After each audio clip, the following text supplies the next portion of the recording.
Terima kasih Anda masih menyaksikan Kompas Petang, Saudara. Kelompok Hamas merespons soal rencana Indonesia yang disebut akan mengerahkan sekitar 8.000 tentara ke jalur Gaza sebagai bagian dari pasukan stabilisasi nasional.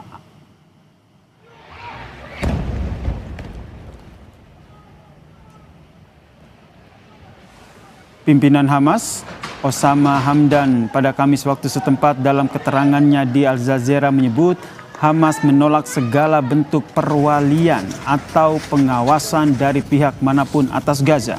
Senada dengan hal itu, pemimpin senior Hamas, Khaled Meshaal, menyatakan masa depan Palestina harus diputuskan rakyat Palestina sendiri tanpa campur tangan bangsa lain. Ia juga menyoroti soal pelucutan senjata Hamas akan mempermudah Israel melaksanakan pendudukan di Gaza. Ia menegaskan, untuk menangani masalah Palestina secara objektif bukan melalui sudut pandang Israel.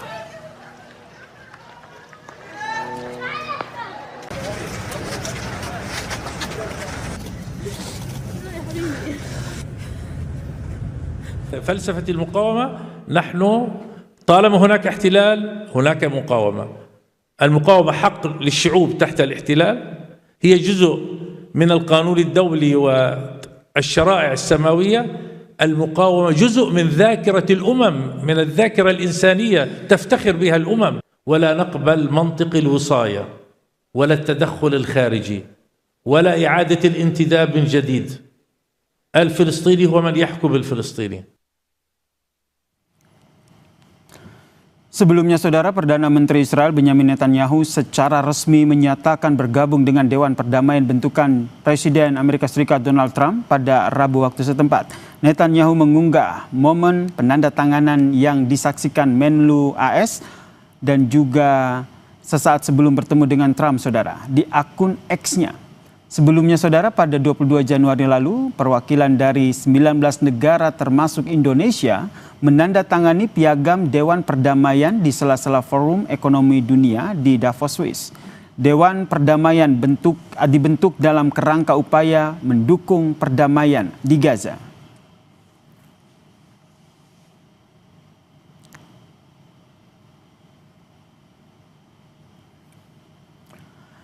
Indonesia melalui juru bicara Kementerian Luar Negeri melihat kehadiran pihak yang berkonflik dalam Board of Peace bentukan Trump merupakan bagian menuju perdamaian. Sejak awal, Indonesia mengecam pelanggaran hukum internasional termasuk hukum humanitar internasional yang terjadi di Gaza, akses bantuan kemanusiaan, serta realisasi solusi dua negara.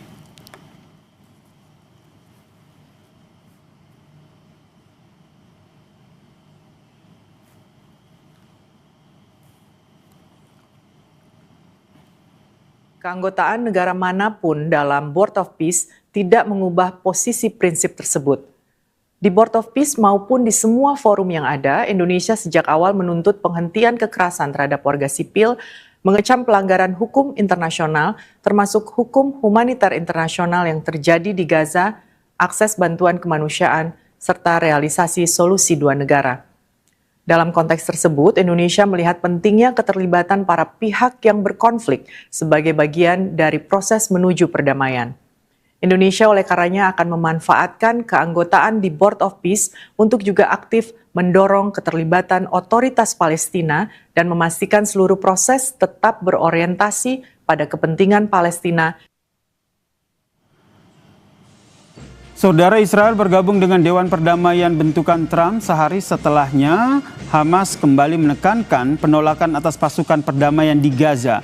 Lalu bagaimana Indonesia menyikapi ini? Kita bahas bersama dengan pakar hubungan internasional Universitas Katolik Parahyangan, Mas Julius Purwadi Hermawan. Dan kami juga tengah menunggu untuk bergabung bersama dengan kami di dialog ini, yaitu Wakil Ketua Komisi 1 DPR RI dari fraksi Golkar, Bang Dev Laksono. Saya ke Mas Julius terlebih dahulu. Mas Julius, melihat dinamika yang terjadi, menurut Anda apa sikap Indonesia yang harusnya diambil? Apakah tetap dengan sebelumnya, yaitu mengirim pasukan, atau seperti apa? Ya, terima kasih Mas Yasir. Selamat sore, moga-moga sehat di sana ya. Jadi pandangan saya itu dari awal terkait dengan Board of Peace menolak, itu saya kira clear. Dan saya kira cukup banyak alasan gitu ya, yang sudah dijelaskan oleh banyak pakar, termasuk juga oleh diplomat senior gitu ya. Lalu sekarang faktanya kan sudah bergabung gitu ya. Dan rasionalisasi yang dijelaskan adalah bahwa ini adalah pilihan atau satu-satunya pilihan kalau Indonesia mau berkontribusi membangun perdamaian di Palestina gitu ya. Itu gitu ya. Nah, dari awal bahwa saya tidak setuju gitu, lalu kemudian ada rasionalisasi gitu ya, yang buat saya masih belum rasional gitu. Lalu hari ini tiba-tiba kita dikejutkan dengan berita bahwa Indonesia akan mengirimkan 8.000, versi Indonesia kan 5.000 sampai 8.000 ya, ke sana, ke Gaza. Yang diterima di sana kan 8.000 gitu. Dan kita justru banyak tahu dari media-media di Israel gitu. Seolah-olah Indonesia menjadi pahlawan untuk Israel gitu ya. Sekalipun buat kita pendekatannya adalah untuk membangun perdamaian. Nah, ini agak mencengangkan dan saya sebetulnya berharap gitu. Indonesia sudah masuk, lalu tahan dulu, lihat dulu gitu ya. Jangan tiba-tiba menjadi berita utama di 3 media ternama bahwa kita akan mengirim pasukan di sana.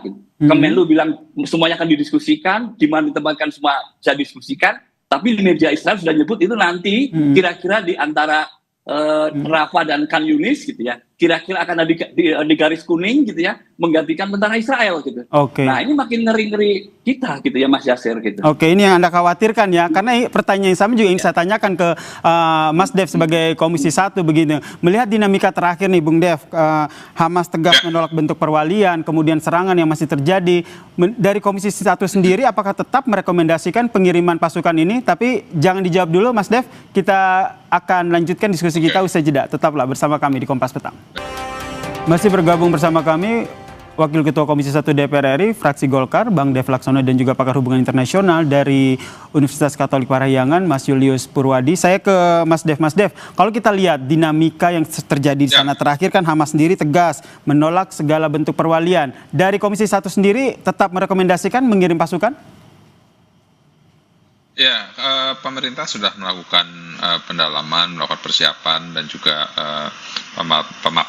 pemapanan terhadap proses ini sehingga lebih mantap untuk kita mengirim pasukan ke sana. Ya, tentu ke sana itu kan bukan untuk gagah-gagahan, untuk keren-kerenan, ya, bukan hanya untuk sekedar membusungkan dada, tapi kita memiliki misi yang mulia. Dan juga sudah ada kepastian bahwa posisi tentara kita akan ditempatkan di mana, beroperasi untuk apa saja. Hal-hal detail itu telah didalami secara matang sebelum kita mengirim prajurit kita ke sana untuk bertugas. Karena ini adalah bagian dari SOP ketika kita mengirim personil untuk kepentingan perdamaian di daerah konflik. Berarti masih on the track ya, akan melakukan pengiriman pasukan di sana? Ya, proses waktunya itu harus ditanyakan kepada baik Kementerian Pertahanan, Kementerian Luar Negeri, kan mereka yang mengetahui persis jadwal pengirimannya kapan. Baik, Mas Julius, gimana nih? Masih tetap akan ada pengiriman pasukan di sana, walaupun saat ini masih dalam pembahasan?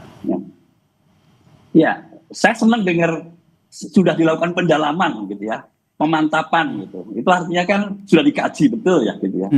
Tetapi saya antara yakin dan tidak yakin sesungguhnya gitu ya. Nah kalau saran saya gitu, kalau sekarang sudah dilakukan pendalaman gitu ya, jangan mengirim dulu gitu.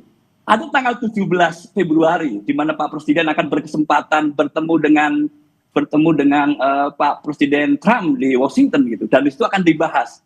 Nah posisi Indonesia sekarang sangat jelas ya, hanya akan masuk di sini dan akan memainkan peran menjadi change maker lah gitu, kira-kira begitu gitu, memastikan memastikan bahwa two state solution tetap ada di sana gitu. Sebenarnya saran saya adalah kalau sekarang dari pendalaman sampaikan aja di Washington, lalu kemudian dengar apa yang diperlukan Indonesia di dalam Board of Peace gitu ya, lalu kemudian baru menyampaikan baik Indonesia akan berkomitmen mengirimkan. Jangan menyampaikan sekarang dulu gitu, nanti gitu. Itu pandangan saya Mas Yasir. Oke, Mas Dev, tanggapannya termasuk juga dengan kalau seandainya jadi mengirimkan harus ada sejumlah anggaran yang disiapkan. Ya, tentunya. Sejumlah anggaran disiapkan karena kita harus siap untuk self-funded ya. Jadi kita kan karena Board of Peace bisnya sendiri ini kan masih dalam tahap awal. Jadi dan ini bisa menjadi bagian dari sumbangsi kita kepada Board of Peace, dan ini akan menegaskan posisi dan kemampuan kita di berbagai macam sektor, apalagi ketika di sana itu ditugaskan untuk penegakan hukum, ya, rehabilitasi, juga untuk melakukan pendidikan kepada anak-anak di sana, untuk mengembalikan harkat dan martabat bangsa Palestina di wilayah Gaza. Tujuannya tentu mulia begitu, tapi untuk dananya sendiri ini sudah ada kesepakatan begitu, sumbernya dari mana? Nah, itu pemerintah yang dapat bisa menjelaskan secara detail, tapi dalam rapat beberapa kali di Komisi 1 dipastikan itu tidak akan mengganggu kebutuhan dalam negeri, sehingga pengiriman di sana itu sudah diperhitungkan dan sudah dipastikan bahwa kebutuhan dalam negeri akan tetap tercukupi. Baik, terakhir singkat saja ke Mas Julius, dengan adanya rencana pengiriman ini yang jadi concern Anda apa? Ya, kita selalu bicara demi martabat Palestina ya gitu ya.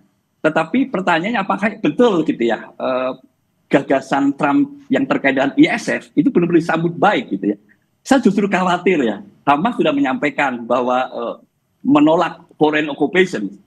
Katanya bahwa ISF itu seperti foreign occupation, dan itu menurut saya gitu ya clear gitu ya, bahwa ini bukan martabat yang diperjuangkan gitu ya. Baik. Tapi ada kepentingan lain gitu ya, dan saya mengingatkan hati-hati dan kepentingan yang lain itu. Baik, itu ini yang sama-sama kita kawal bersama ya, tujuannya adalah untuk kemerdekaan Palestina, ini selalu disampaikan oleh Indonesia. Terima kasih Wakil Ketua Komisi 1 DPR RI fraksi Golkar Bang Dev Laksono dan juga pakar hubungan internasional Mas Julius Purwadi telah bergabung bersama kami di Kompas Petang. Salam sehat semuanya.